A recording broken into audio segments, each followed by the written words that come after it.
lazao aminy hoe marari-pity aminy aho. Zany teny nentin'ny Solomona mpanjaka toy ny kiran'ny Solomona toko faharoa no 5:5 no entiko ampahirezana asenao androany.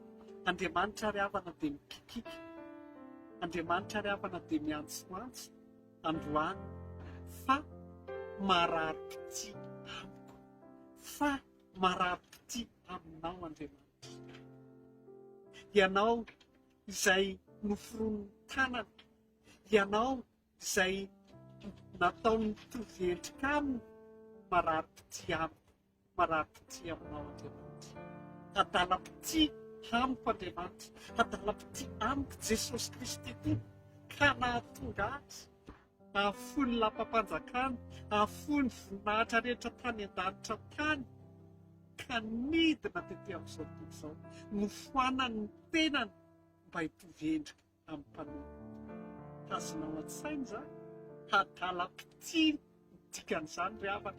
Asa raha efa nahita olona ianao na en'olona tratran'izany hoe fanaingalavitra, ka tsy voafetran'ny fotoana sy ny toerana ny ahafahany mahatonga any amin'olo ty, dia tsisy manana fitiavana lehibe noho izao, dia manolotra ny aina hamonjy ny sakaizana. Dia tahaka izany, adalam-pity amiko Andriamanitra, adalam-pity amiko Jesosy Kristy tompoko, ka dia natolony tenana, natolony tenana teo ambony azy fijaliana. Naiko ota izy, natao ota izy ozy voalazan'ny apôstôly Paoly mba hahatonga fahamarinana sainao. Il a été fait péché pour que nous ayons la justice en lui, pour que nous soyons rendus justes. Nampahanitraina izy mba hampanakarena. Raha fantatry ny zanak'olombelona izany, tomba ankidy ny fitiavana Andriamanitra, dia tsy namontsitsy an'Andriamanitra izany. Ary amin'izao toe-javatra sarotra manena tahaka izao, amin'izao ho avy tsy fantatra izao na nahoana na nahoana, dia te hampitodika asy aminao Andriamanitra, fa ny fitiavany ihany, izany olona adalam-pity anao izany ihany no afaka navitra anao, izany olona marari-pity aminao izany ihany no azo antoka fa tsy hamelanao ireo.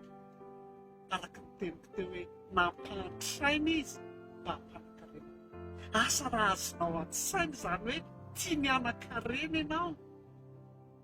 Ary izany no anaovan'ny olona tsinitsinina ry havana, satria ny olona ny harena dia ny vola, ny olona ny harena dia ny fananana hita maso ny zavatra materialy. Mety harena tokoa ireny ary manampy ireny mba azonao fifaliana sy fiadanana, fa misy lavaka mitsitsitra ireny tsy mahatazona rano, tsy mahatazona fahasambarana, ary tsy mahavotsy ianao mijery fotsiny ianao ny vola eo anaty an'Andriamanitra. Ny harena lehibe indrindra dia ny fiainanao amin'ny Jesosy Kristy, fa izay manana ny zanaka manana ny fiainana izay. Ary rehefa manana izany fiainana izany ianao, rehefa mitoetra anatin'izany fitiavan'Andriamanitra izany ianao, dia mpanan-karena ny anaranao. Averiko indray, ianao ny mpanefoefo, satria tsy misy lehibe no fitiavana. Jesus is love.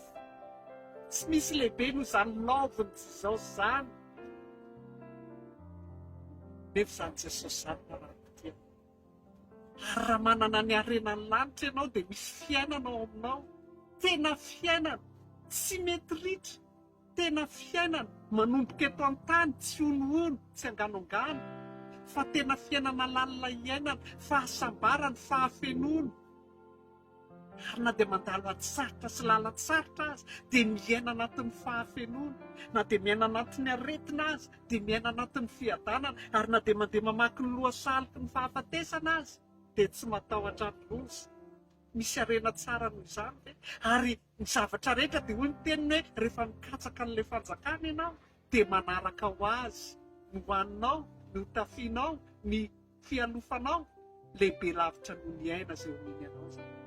Marari-pity amiko sy aminao Jesosy, ary dia izao nanaiko faty teo ambony azy fijaliana izy, natao ota izy, natao ozina izy mba hanafaka anao amin'ny ozina, mba hanafaka anao amin'ny fatitra, ary naseho an'izany niara-mipetraka tamin'ny mpanota sy ny ratsy fitondran-tena Jesosy, fony izy tety amin'izao tontolo izao.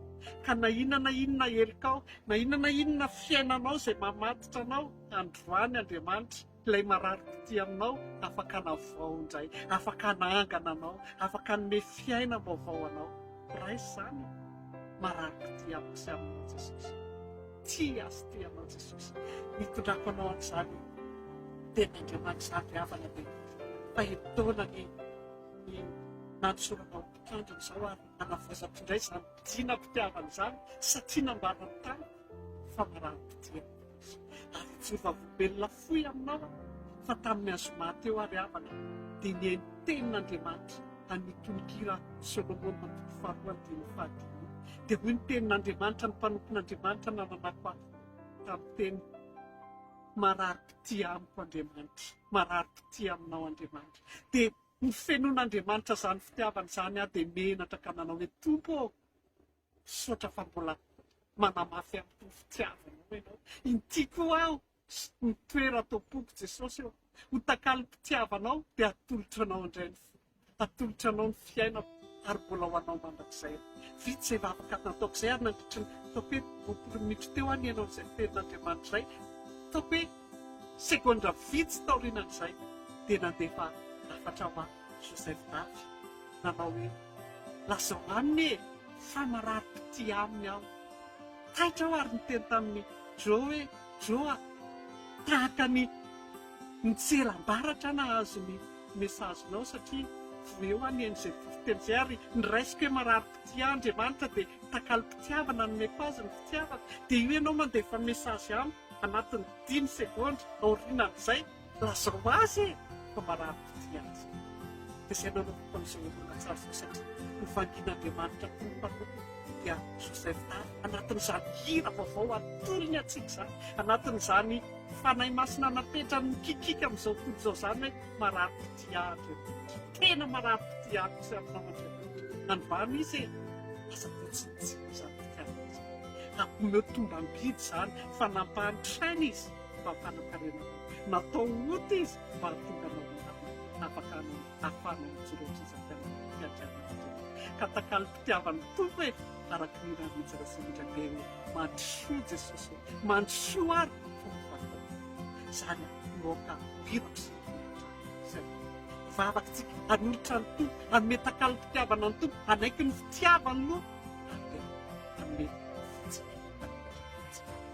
Jesosy eo misaotra ny fitiavana, misaotra ny fitiavanao Jesosy, misaotra fa raha tsy narari-pity amiko ianao, raha tsy narari-pity taminay ianao dia maty tamin'ny fahotana izany.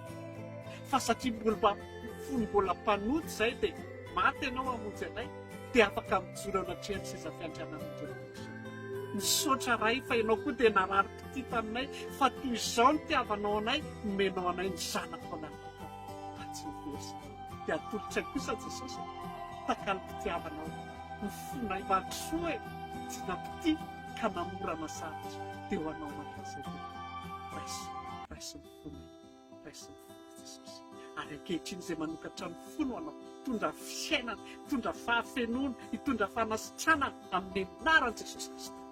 Tsotranao ilay marari-pity aminao ny anomenao ny fahafenoana ary hitarika